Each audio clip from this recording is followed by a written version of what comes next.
Olá, meu irmão, olá, minha irmã, sou eu, missionário Alexandre Oliveira, aqui da comunidade Canção Nova. Estou aqui mais uma vez, vamos refletir sobre a palavra de Deus nessa série. A Bíblia foi escrita para você e no dia de hoje, nesse mês de setembro, estamos refletindo. O tema de hoje é adorar somente a Deus. Mas eu queria recapitular com você o programa anterior, em que nós falávamos a respeito da comunhão com os irmãos. Nós vemos, eu citava para você, trazia para você essa realidade da glória de Deus que perpassa todo o livro do profeta Ezequiel. Um elemento importantíssimo de todo o livro, de toda a profecia de Ezequiel, é este elemento, a glória de Deus que se manifesta. E a glória de Deus que acaba deixando o templo, a glória de Deus que deixa o templo por uma razão. E eu já vou explicar para você qual é essa razão. Mas eu retomando o tema anterior da comunhão com os irmãos, nós vemos que o livro do profeta Ezequiel é muito rico em sinais, em analogias, é um livro muito rico também em gestos proféticos. Inclusive um gesto profético que Deus faz com que o profeta realize esse gesto profético, está lá no capítulo 37 do livro do profeta Ezequiel, logo após aquela conhecida passagem dos ossos ressequidos, que se torna um imenso, um poderoso exército pelo sopro de Deus, aquela passagem das ossadas, as ossadas que revivem.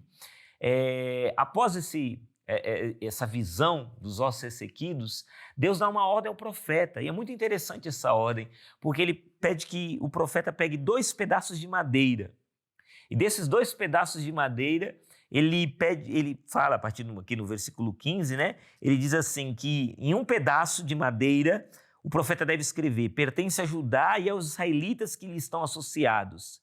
E aí ele pega um segundo pedaço de madeira, e ele escreve assim, pertence a José, lenho de Efraim e a toda a casa de Israel a ele associada. E aí ele pede então que o profeta faça, Deus ordena ao profeta que faça esse gesto profético, que é pegar os 2 pedaços de madeira e juntar, formar um só, e ficar com esses 2 pedaços de madeira unidos em sua mão. E com isso ele está dizendo que ele vai unir as tribos, a tribo de Judá, a tribo de Israel, as tribos que estavam separadas, ele vai juntar numa coisa só. Então isso é bonito, eu quero começar dizendo isso para vocês, porque o desejo de Deus é unir, o desejo de Deus é ajuntar, formar uma só coisa, um só corpo. É o desejo de Deus. E veja, o livro do profeta Ezequiel, Ezequiel foi um profeta que ele viveu num tempo muito difícil da história do povo eleito, que foi o tempo da deportação. O povo de Israel que foi deportado para a Babilônia, chamado exílio, o exílio na Babilônia. Foi um tempo muito sofrido, onde Nabucodonosor chegou lá em Israel e acabou com tudo, destruiu tudo ali. E depois o templo também, tudo é destruído. E o povo vai viver, o povo de Deus e o profeta vai viver no meio dos seus conterrâneos, mas vai viver em solo estrangeiro. Ele vai viver em terra pagã, ali na Babilônia. E é um tempo de muito sofrimento. E no meio de todo aquele sofrimento, Deus então se mostra como aquele que quer unir o seu povo, quer cuidar do seu povo, que promete ao seu povo essa terra. Vocês vão voltar para a terra que eu preparei para vocês. E eu vou estar nessa terra. No programa anterior eu falava isso, que o livro do profeta Ezequiel termina com essa frase tão linda, O Senhor está ali, Ele está nesse lugar, é o nome do lugar, é esse, o Senhor habita, o Senhor está ali, é o lugar da sua presença. Então, o desejo de Deus é esse, trazer de volta o seu povo para a sua presença, e o povo ser um só na sua presença, unir o povo, como esses 2 pedaços de madeira na mão do profeta, ele quer unir o seu povo. Mas tem um problema. E aí tem um grande problema. E esse problema que eu quero trazer para vocês, que é algo que afetou muito o povo, que é exatamente a idolatria. O tema deste programa de hoje, dessa nossa reflexão, é adorar somente a Deus. E este é o pecado do povo de Deus, a idolatria. Se você pegar comigo lá em Ezequiel capítulo 14, a partir do versículo 1, Deus vai falar, Ele aparece ali alguns anciãos de Israel que vieram procurar o profeta e assentaram-se ali, ficaram sentados diante do profeta. E a palavra do Senhor veio ao profeta, ele vai dizer, a palavra do Senhor veio a mim nestes termos. Filho do homem, essa gente instalou ídolos. Essa gente instalou seus ídolos no coração e põe diante de si o tropeço que os faz pecar. Deveria eu deixar-me consultar por eles? Por isso fala e diz-lhes, assim diz o Senhor Deus: se alguém da casa de Israel instalar ídolos no coração, colocar diante de si o tropeço que o faz pecar e depois se dirigir a um profeta, eu, o Senhor, lhe darei a resposta por causa da multidão de seus ídolos.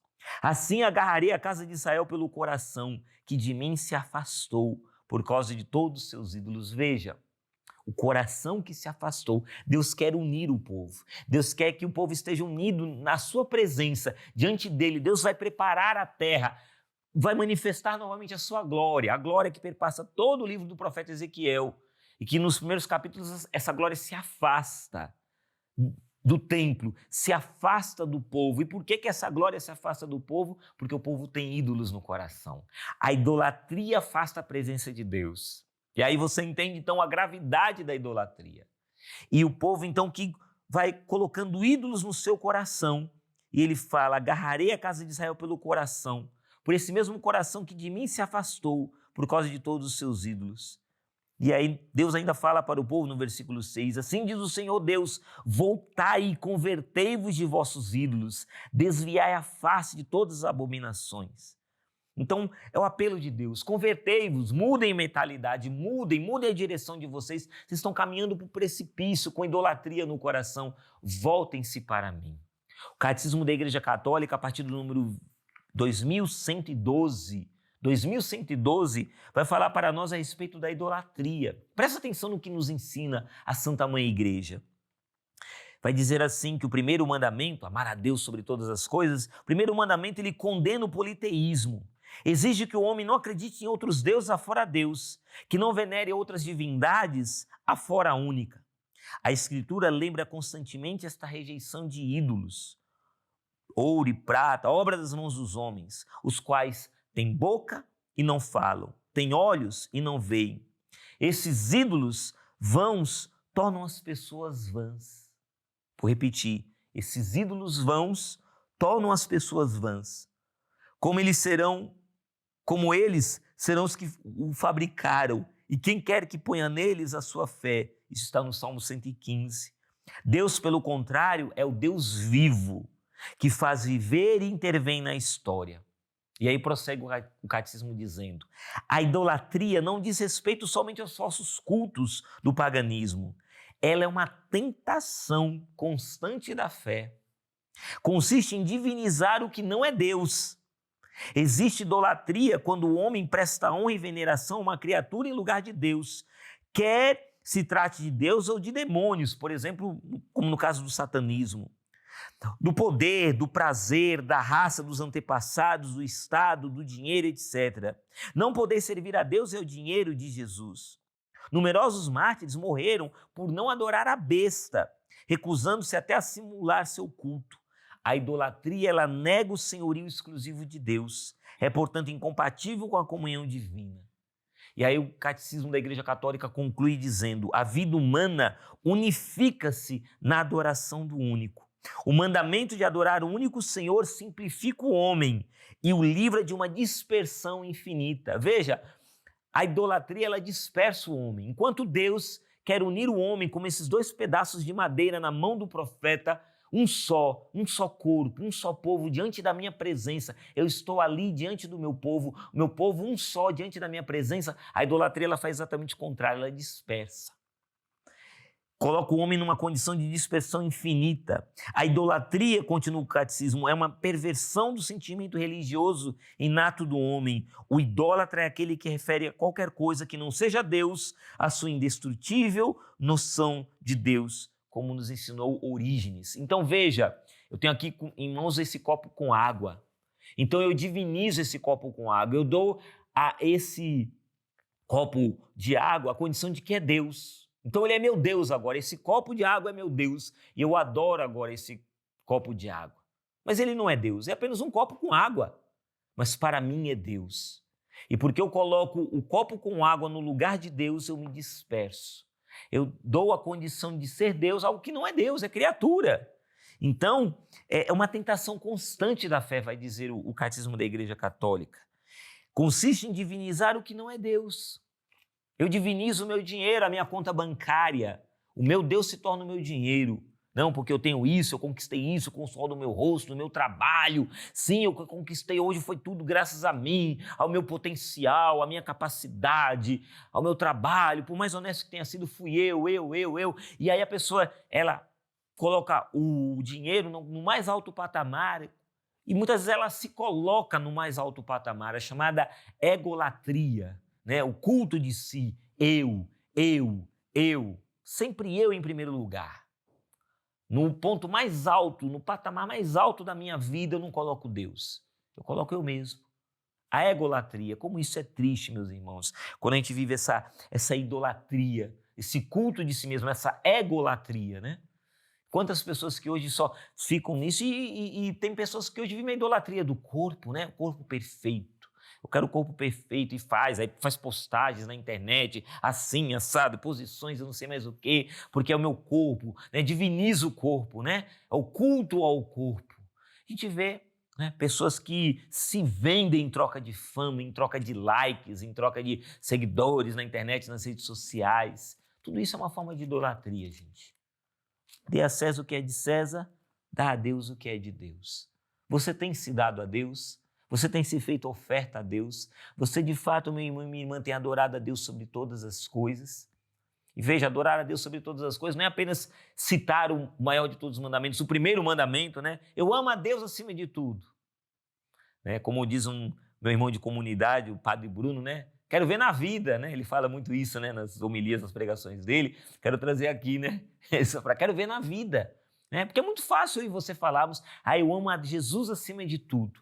Mas na hora da tribulação, na hora da perda, na hora da dor, na hora do luto, da morte, na hora da enfermidade, na hora em que você rezou tanto, pediu aquela graça e a graça não veio.